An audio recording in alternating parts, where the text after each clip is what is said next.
This is KRLD, AM and FM in Dallas, complete big-time radio. KRLD Radio 1080 has more listeners than any other single radio station in Texas. KRLD and its staff are dedicated to three principles: service, entertainment, and information for its vast audience. Only the highest standards in all three fields are maintained.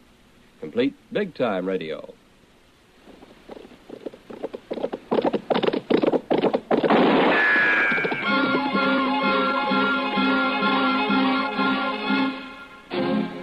Around Dodge City and in the territory on west, there's just one way to handle the killers and the spoilers, and that's with a U.S. Marshal and the smell of Gunsmoke.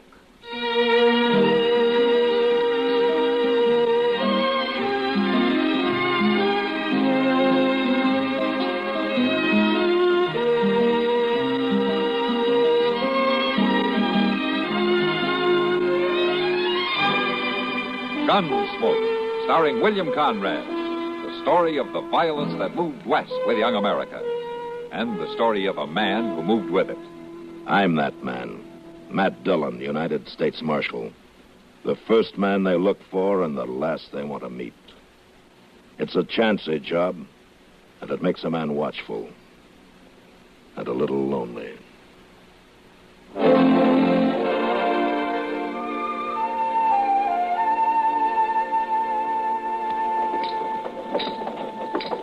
Go get the horses saddled, Chester. I'll meet you at the stable in a few minutes, huh? Maybe I ought to stay with you while you tell her. I might be of some help if she starts throwing things. Don't worry about Kitty. She'll understand, all right. I wouldn't count on her, Mr. Dillon. She's been looking forward to this sociable for weeks. Some things can't be helped, Chester. The law comes before town socials. Kitty knows that as well as I do. Yes, sir. Well, good luck. If I'm not there by the time you're ready, you bring the horses back here to the Long Branch, huh? Yes, sir, I will. All right. Hello, Sam. Yeah, Marshal. Where's Miss Kitty? Back in the office. Oh, thanks.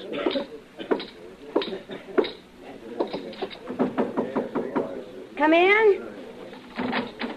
Hello, Kitty. Oh, Matt. You're early. Yeah, I came by to tell you that I won't be able to go with you after all. Oh? Yeah, you see, I just got a telegram from the sheriff in Springfield. I got to go over there and pick up a prisoner and bring him back here for trial. And you're leaving right now?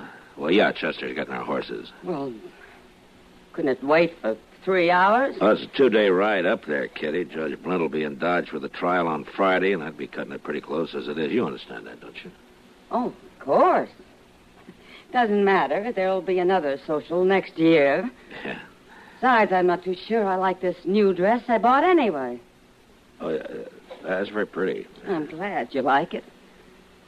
Kitty, I know you've been looking forward to this. Just because I can't take you is no reason that you shouldn't go. You know, there are plenty of fellows who'd be more than happy to take you. Oh, you're right, Matt.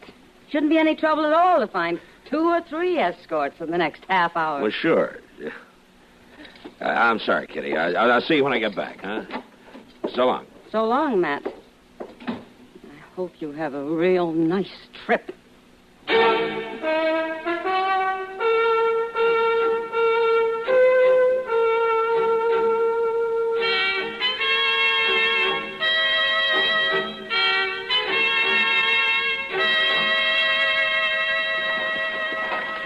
Well, if I'd have been in town yesterday, Kitty, I would have taken her to the social.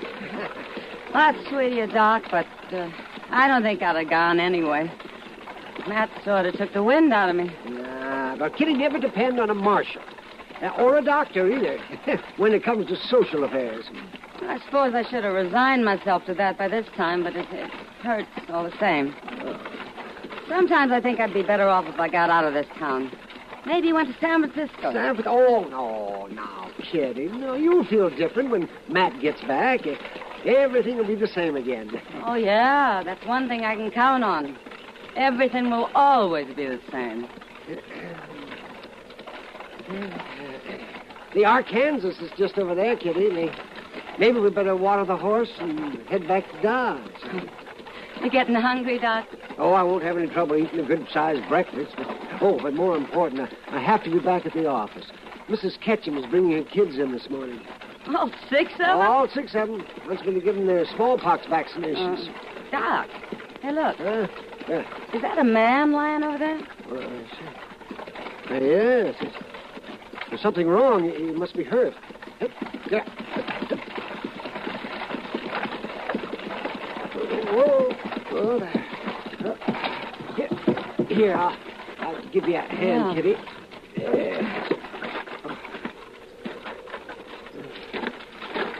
What's the matter, mister? This man needs help, Kitty. He's lost a lot of blood. What's wrong with him? He's been shot. He needs help, bad. Oh, what can you do for him way out here? Best thing would be to get him into Dodge, but I don't think he'd make it. Rudd Stewart's place isn't far from here. Yes, you're right, Kitty. We'd better try to get him there.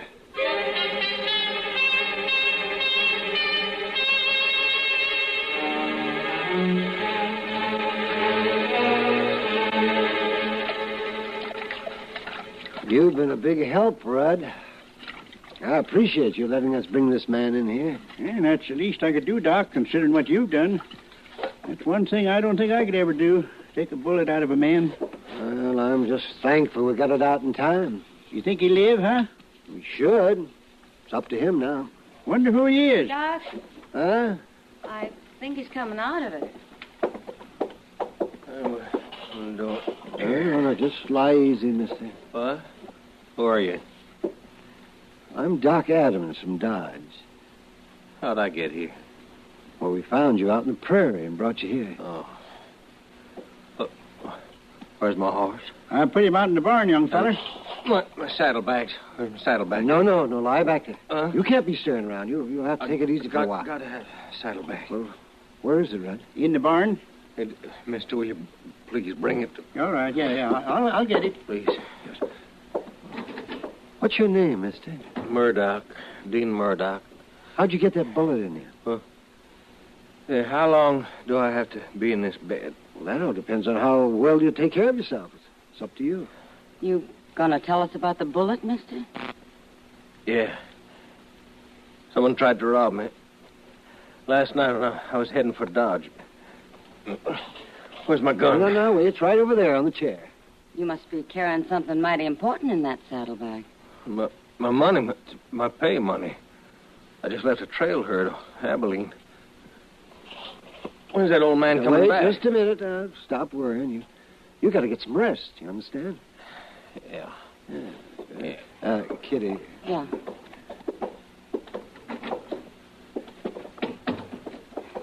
You believe him, Doc?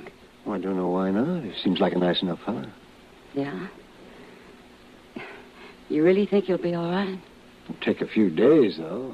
I should get him into the office, but he can't be moved until tomorrow, at least. But he'll have to have proper care today. Doc. Yeah? I'm a pretty good nurse when I have to be. Oh, no. This isn't your responsibility. Well, it's just as much mine as it is yours. You can't stay. Mrs. Ketchum's bringing her kids in. Remember? Oh, no. I'm not leaving you here. Rudd can take care of him. But you can't depend on Rudd. He's too feeble. I'll stay here today. Oh, well, I don't know. I suppose it'll be all right. But I'll come back this evening and see how he's doing. And then I'll take you back to Dodge. All right, Doc. And don't you worry about a thing.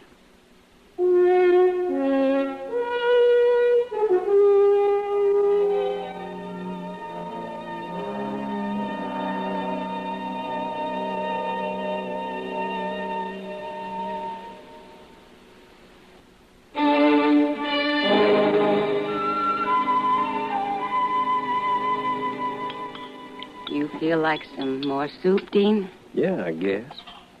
Here. I'll hold a spoon for you. There. It ain't bad.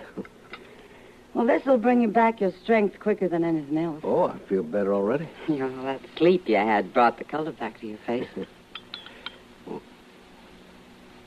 Hey, now, just why would a big-time saloon owner spend her whole day nursing a saddle bum like me? Oh, I haven't taken the time to figure out the reason why. Yeah, well, I'd say I'm pretty lucky. Where are you from, Dean? Down Texas. Used to be with the Rangers down there. Why'd you leave? Oh, Didn't want to be a lawman the rest of my life. Too many regulations, too much responsibility. So I hear. So I resigned and joined a trail herd going north and left them in Abilene, and here I am. You said you were headed for Dodge. You going to settle there? No, just going through. On my way to California. California? Yeah. You ever been there? Yeah, once. Long time ago. Kitty, you got ties in Dodge? Well, there's the Long Branch. Yeah. What else? Oh, is it who else? Oh, you're getting nosy. No, just call it interested. And I don't meet many people I'm interested in. Here, eat your soup. Thanks.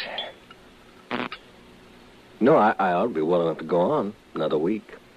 Now, that ought to give you enough time to sell that Long Branch, and then you can come along to California with me. How about that? Don't tempt me. No, with your money and my money, you can buy us a whole stack of Long Branches in San Francisco. Where'd you get all your money, anyway? Oh, I had a good bit saved up before I joined that trail herd. And then with my pay money from it, that'd give me a nice stake. If you were really smart, you'd put that money in a bank instead of carrying it around in your saddlebag. Ain't heard of a bank yet was safe. I want that money where I can see it. Oh, Miss Kitty, there's a man riding up out front. Who is it? I don't know. What's he look like? Don't look like anybody I know from Dodge. He riding a Pinto? Yeah, as a matter of fact, he is. Do you know him, Dean? Yeah, that's the man that shot me last night. Huh? I gotta get out of here. Now, you wait a minute. You're in no shape to go anywhere. This could be trouble for you and Rudd, Kitty. He knows I have this money. Dean, please lie down and listen to me. No. Now, Rudd can go out and tell him there's no one here. He'll believe Rudd. There won't be any trouble. That's right. I can tell him. I'll go out and meet him. Hurry. Yes, ma'am. But, Kitty, you don't know this. Go ahead.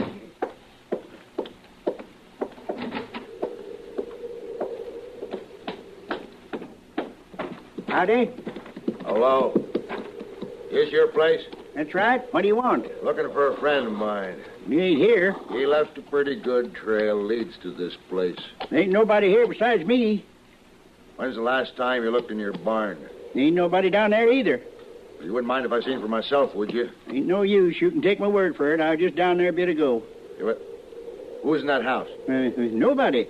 Well, I just saw something move in there. You're lying, old man. No, I ain't. No. That's my wife you saw. Well, you said there was nobody else here. And I meant besides her. You turn around. No. Turn around and lead the way. No, get that gun out of my bag. You do as I say, old man, or I'll kill you. All right.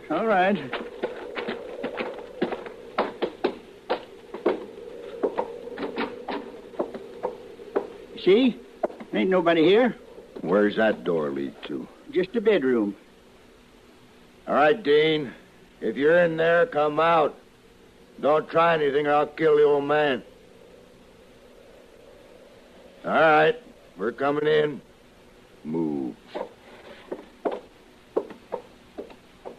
Open it. Don't do it, Rudd. Ah. Drop the gun, mister. Get your hands up. Now, look. Drop the gun, I said. All right. Pick it up, Rudd.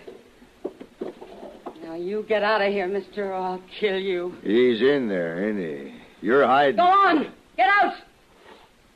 I don't think you got the nerve to shoot me. Don't try me, mister. Get out of the way, Kitty.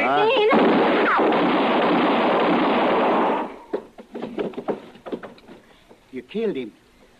Dean, you didn't have to do that. He was going to leave. You don't know what he'd have done, Kitty. Well, For a man flat on the back, you sure got well in a hurry.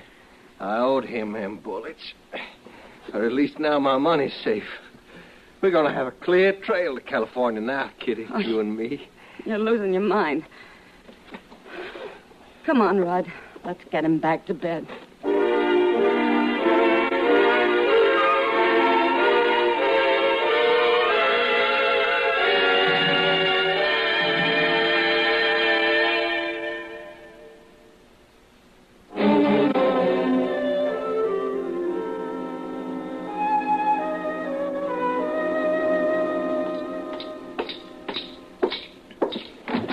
Matt. Hello, Doc.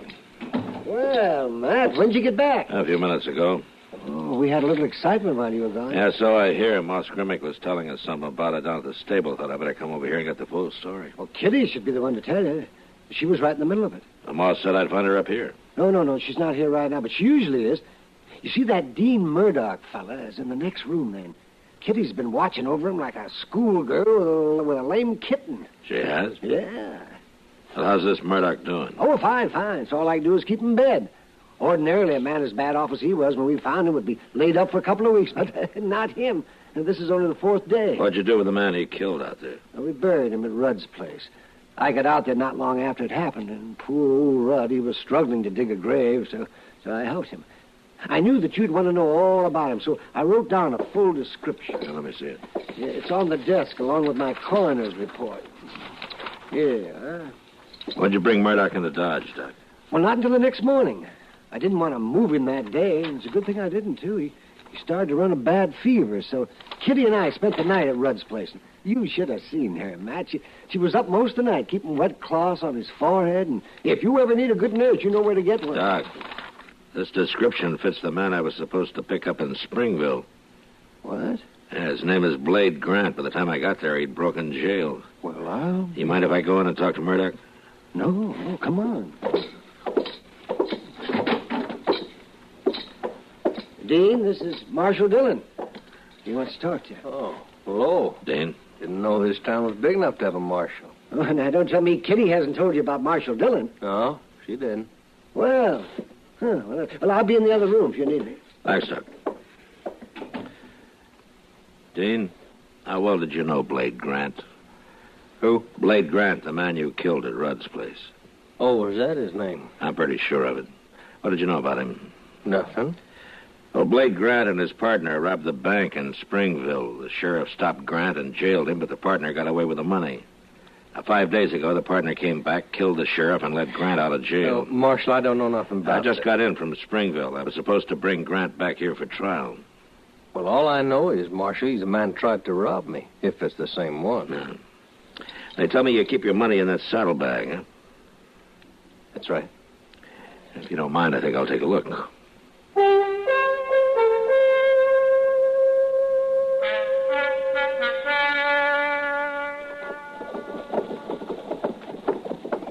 Hey, Miss Kitty. Oh, Chester! Wait up a minute. Sure, Chester. Well, I seen you from across the street. I didn't know you were back. Yeah, we rode in just a little bit ago. Where's Matt? He went up to Doc's office. Well, I was just going there myself. Oh, well, I'll walk with you. Sure. Hey, we heard all about what happened to you out at Rudd's place. That sure was something. Well, I'll never forget it. How was your trip? Long, dusty, and all for nothing. Gunshots. Sound like they come from Doc's Let's office. go.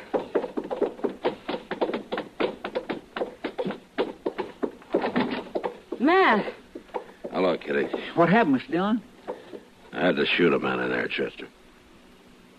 Dean. Oh, Dean. Kitty, wait. Huh?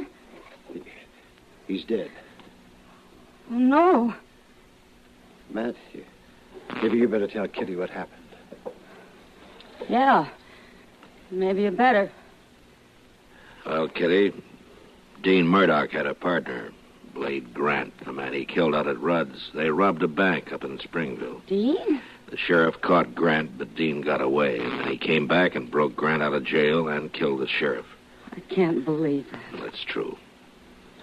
When he took Grant to the place where he hid the money, Grant tried to take all the money and shot Dean in the process. Dean got away, and you know the rest. He told me that just before he died. But he wasn't that kind of a man. The bank money was marked, Kitty. It's in there if you want to see it. No. Why'd you have to kill him? Because he drew first, Kitty.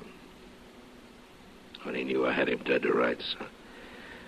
I'm sorry it happened the way it did. I understand how you felt about him. There's no reason for you to be sorry, Matt. It's your job, I guess. Part of your rotten job. If you'll excuse me, I think I'd better get back to the Long Branch. Kitty, Being Saturday and all. Kitty.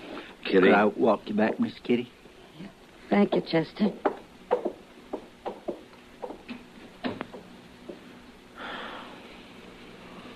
Doc, what do you think? Well, she took it a lot better than I thought she would. Why don't we take care of things here and then go on down to the Long Branch and buy Kitty a drink, huh? Yeah. I think she'd like that.